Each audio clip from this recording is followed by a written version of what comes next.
আমরা সিম্পল একটা ইন্টিগ্রেশন দিয়ে শুরু করি। Suppose sin square x cos x dx। তো এই ধরনের ম্যাথগুলো সলভ করার জন্য আমরা সাধারণত কি করি, আমরা কিছু একটা ধরে নিই। যেমন এখানে আমরা ধরলাম sin x equal to Z, and আমরা যদি এখন ডিফারেন্সিয়েট করি তাহলে আমরা পাবো sin x কে ডিফারেন্সিয়েট করলে পাবো cos x dx, অ্যান্ড এখানে পাবো dz। সো যেহেতু আমরা sin x সমান জেড ধরে নিয়েছি, তাহলে আমরা এখানে লিখতে পারি Z square, and cos dx এর পরিবর্তে আমরা লিখব dz, এবং সিম্পলি এটা লিখে দিতে পারি জেড কিউব ভাগ 3 প্লাস সি। তো আমরা যেটা চেষ্টা করবো এই ম্যাথগুলোকে না ধরে খুবই সিম্পল একটা ওয়েতে করার, অর্থাৎ আমরা ধরে করব না। তো মনে করি ম্যাথটা হচ্ছে sin square x cos x dx। তো আমরা এখানে লক্ষ্য করলে দেখতে পারবো এই sin x এর অন্তরজ দেওয়া আছে cos x, অর্থাৎ sin x এর অন্তরজ cos x। তো এরকম যদি কোনো কিছু ডিফারেন্সিয়েশন দেওয়া থাকে তাহলে আমরা যেটা করব, যার ডিফারেন্সিয়েশন দেওয়া আছে, অর্থাৎ এখানে আমরা যার অন্তরজ দেওয়া আছে ডি এর পাশে তাকে লিখে দিব, এবং মূল অঙ্ক থেকে আমরা অন্তরজটাকে বাদ দিয়ে দিব। তাহলে আমরা এখানে লিখতে পারি যে integration of sin square x, যেহেতু sin x এর অন্তরজ হচ্ছে cos x, তাই আমরা cos x কে আর লিখব না, cos x কে বাদ দিয়ে দিব, এবং আমরা d এর পাশে sin x লিখে দিব। তাহলে আমরা কি পেলাম, integration of sin square x D of sin x। এখন আমরা কিন্তু জানি যে সিম্পল এরকম ম্যাথগুলো যেমন x square integration of x square dx থাকলে আমরা লিখি x cube divided by 3 plus c. আমরা এখানে এই সাইন এক্সটাকে এক্স হিসেবে কল্পনা করতে পারি। তাহলে এখানে আসলে কি আছে, এক্স স্কোয়ার ডিএক্স, মানে আমরা ফাংশনটাকেই এক্স ধরে ম্যাথটা সলভ করব। তাহলে আমরা এখানে লিখতে পারি sine cube x divided by 3 plus c. So আমরা কিন্তু আসলে একটা টেকনিক অবলম্বন করে না ধরে ম্যাথটা সলভ করতে পারছি। আসলে দুইটা একই জিনিস ভিন্নভাবে আসলে দেখানো হচ্ছে। তো আমরা আরেকটা ম্যাথ সলভ করার চেষ্টা করি। আমি আসলে এখানে অ্যাপ্রোচটা দেখাচ্ছি, এবং এই অ্যাপ্রোচটা ইউজ করে আমরা সামনে ভালো ভালো কিছু প্রবলেম সলভ করব। ওকে, সাপোজ দেওয়া আছে integration of sin x divided by sec to the power 2025 x dx। এই ম্যাথটা আমরা কীভাবে সলভ করতে পারি, আমরা এটাকে একটু সিম্পলিফাই করলে লিখতে পারি cos x cos two the power 2025 x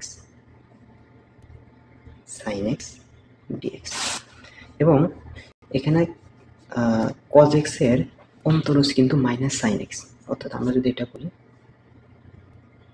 ddx of cos x equal to minus sin x। আমার এখানে sin x থাকলেও মাইনাসটা নাই, সো আমি সিম্পলি একটু জিনিসটাকে সাজায় নিই, সামনে একটা মাইনাস দিয়ে আমি লিখতে পারি cos to the power 2025x minus sin x dx। এবার কিন্তু আমি কনসেপ্টটা অ্যাপ্লাই করতে পারি।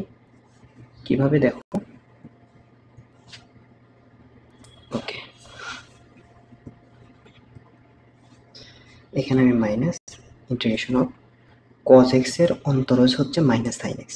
তাহলে আমরা কি করব, যার অন্তরজ তাকে ডি এর পাশে লিখে দেব এবং মাইনাস sin x কে বাদ দিয়ে দেব। তাহলে cos to the power 2025x d of cos x। এবার কিন্তু ম্যাথটা একটা সিম্পল ম্যাথ হয়ে গেছে। মনে করি যে এই পুরোটা যদি x হয় তাহলে x to the power 2025 এবং dx। মনে করে আমরা ম্যাথটা সলভ করে ফেলতে পারি। মাইনাস দিয়ে নিলাম cos to the power 25x, তো এটা হয়ে যাবে হচ্ছে cos to the power 2026x divided by 2026 plus c। তাহলে না ধরে একটা ম্যাথ কীভাবে সলভ করা যায়, আসলে সাবস্টিটিউশনের ম্যাথগুলো আমরা দেখে ফেললাম। এবার আমরা আরেকটু অ্যাডভান্স ম্যাথ দেখব। মনে করো একটা ম্যাথ দেওয়া আছে integration of 1 divided by e to the power x plus e to the power minus x dx। এই ম্যাথটাকে আমরা যেভাবে সলভ করতে পারি, আমরা হর এবং লবকে e to the power x দ্বারা গুণ দেব, তাহলে উপরে পাবো e to the power x, নিচে পাবো e to the power x whole square plus এখানে e to the power minus x into e to the power x মানে হয়ে যাবে 1 dx। ওকে, এবার দেখো এই যে e to the power x,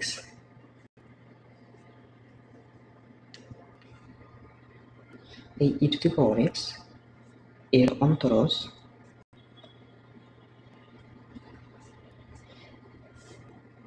তো e to the power x কে যদি আমরা ডিফারেন্সিয়েট করি e to the power x ই পাই, এবং সেটা কিন্তু আমার এখানে দেওয়া আছে। তাহলে আমরা সিম্পলি ওই কনসেপ্টটা অ্যাপ্লাই করতে পারি, ইন্টিগ্রেশন অফ d অফ e to the power x, অর্থাৎ যার অন্তরজ তার অন্তরজ এই যে e to the power x এর অন্তরজ, সো এটাকে আমরা d এর পাশে লিখে দিছি এবং এই অন্তরজটাকে আমরা এখানে বাদ দিয়ে দিছি, ডিভাইডেড বাই যা আছে তাই e to the power x whole square plus 1। তাহলে আমরা আলটিমেটলি ম্যাথটা পেলাম হচ্ছে, দেখো ইন্টিগ্রেশন অফ d অফ e to the power x e to the power x whole square plus 1। Okay, এখন আমরা একটা সূত্র জানি, সেটা হচ্ছে integration of 1 divided by square plus x square dx equal to 1 divided by a tan inverse x divided by a প্লাস c। এই সূত্রটাকে আমরা এই ম্যাথে অ্যাপ্লাই করব। সো আমরা ম্যাথটা আবার লিখি, ইন্টিগ্রেশন অফ আমরা পাইছি কি d অফ e to the power x e to the power x whole square plus 1 square. তাহলে আমরা দেখো e to the power x এর সাপেক্ষে ইন্টিগ্রেট করতেছি, তো এই পুরোটাই আমার একটা ভেরিয়েবল হিসেবে কল্পনা করতে পারি। সো আমরা এখানে e to the power x কে যদি আমরা মনে x হিসেবে কল্পনা করি এবং এই 1টাকে যদি আমরা a হিসেবে কল্পনা করি, তাহলে কিন্তু আমরা এই সূত্রটা অ্যাপ্লাই করতে পারি। সো সূত্রটা অ্যাপ্লাই করলে আমরা অ্যান্সার পাবো 1 ডিভাইডেড a এর মান 1, তাহলে a সমান 1 tan inverse x divided by a, এখানে x হচ্ছে e to the power x e to the power x divided by 1। So ultimate answer আমরা পেলাম হচ্ছে tan inverse e to the power x। এখন আমরা যদি পুরো ম্যাথটা একটু অ্যানালাইসিস করি, তাহলে আমার কোশ্চেন কি ছিল, দেখো আমার কোশ্চেন কিন্তু ছিল এইটা এবং আমি অ্যান্সার পেয়েছি হচ্ছে এইটা, আচ্ছা প্লাস সি। তাহলে আমি পুরোটা একটু একসাথে লিখি। আমার কোশ্চেন ছিল dx divided by e to the power x plus e to the power minus x, and answer পেয়েছি হচ্ছে tan inverse e to the power x plus c। এখন আমি এই ম্যাথটা একটু অ্যানালাইসিস করব। দেখো এখানে x আছে, এইখানে x আছে, এখানে মাইনাস x আছে আর কি, এবং এইখানে x আছে। তো দেখো যখন এই শেপটা মেনটেন করবে, অর্থাৎ e to the power x e to the power minus x এবং d এর পাশেও x, তখন আমরা অ্যান্সারটা ডিরেক্ট লিখতে পারি tan inverse e to the power x। Same ভাবে যদি একটা ম্যাথ এরকম থাকে, ধরো integration of e to the power বুয়েট plus e to the power minus BUET, এখানে d অফ বুয়েট, তাহলে এটার অ্যান্সার কি হবে? তাহলে তুমি একটু আমার এই যে এই শেপটার সাথে মিলাইয়া দেখো, এই শেপটার সাথে মিলাইয়া দেখো আমার এখানে কি আছে, বুয়েট, এখানে আছে মাইনাস বুয়েট এবং এখানে আছে বুয়েট। তাহলে তুমি কি লিখতে পারবে? এখানে অ্যান্সার লিখতে পারবে tan inverse e to the power বুয়েট প্লাস সি। সো এই ফরম্যাটে কিন্তু এইচএসসি প্লাস অ্যাডমিশন দুই জায়গাতেই এমসিকিউ থাকে। সো এমসিকিউগুলো তোমরা শেপ দেখে ইজিলি সলভ করতে পারবে। তো আসো এবার আমরা একটা অ্যাডমিশনের কোশ্চেন সলভ করি। এই কোশ্চেনটা কুয়েটে এসেছিল, integration of tan x plus tan cube x divided by e to the power sec square x plus e to the power minus sec square x dx। এটা একটা এমসিকিউ।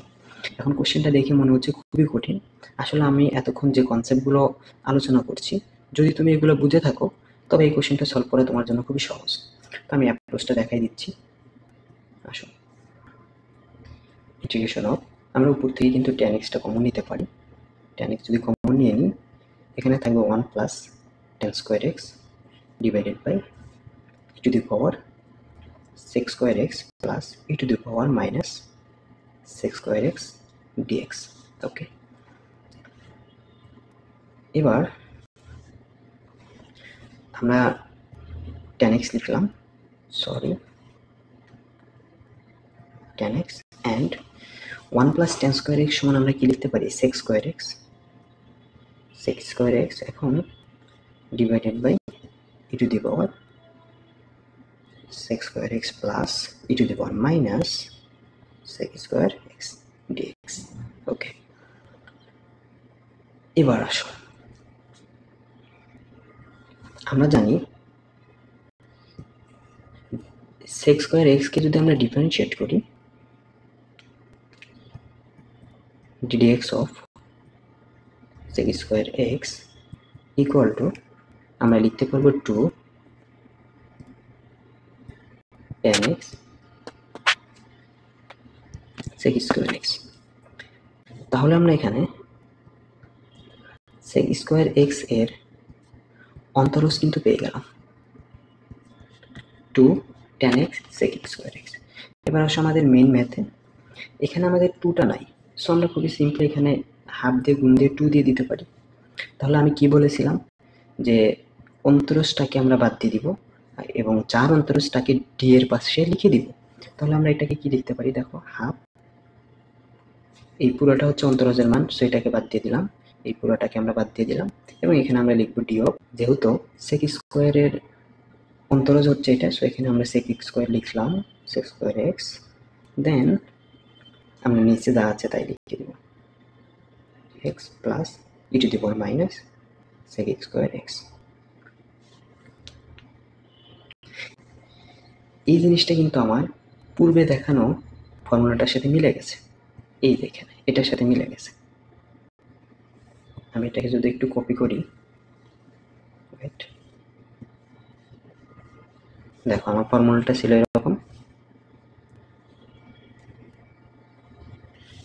যে ই টু দি পাওয়ার যেটা থাকবে এখানে e to the power minus ওইটা থাকতে হবে এবং ডি এর পাশে সেটাই থাকতে হবে। তাহলে এখানে দেখো e to the power sec square x আছে, এখানে e to the power minus sec square x আছে এবং এখানে D of sec square x আছে। সো দুইটা ফর্মুলা যদি আমরা কম্পেয়ার করি তাহলে লিখতে পারি, তো এই ফর্মুলাতে যেটা আসলে করা হয়েছে যে ই এর পাওয়ার যেটা ই টু দি পাওয়ার বুয়েট, e to the power minus বুয়েট এবং ডি এর পাশে বুয়েট, সো আমরা tan inverse e to the power ওই বুয়েটটাকে কিন্তু লিখে দিছি। সো সেম ভাবে আমরা এখানে অ্যান্সারটা লিখতে পারি, এখানে হাফ আছে সামনে, হাফটাকে সামনে দিলাম, দেন আমরা লিখতে পারি tan ইনভার্স, যেহেতু e to the power sec square x আছে, সো আমরা এখানে লিখবো e to the power sec square x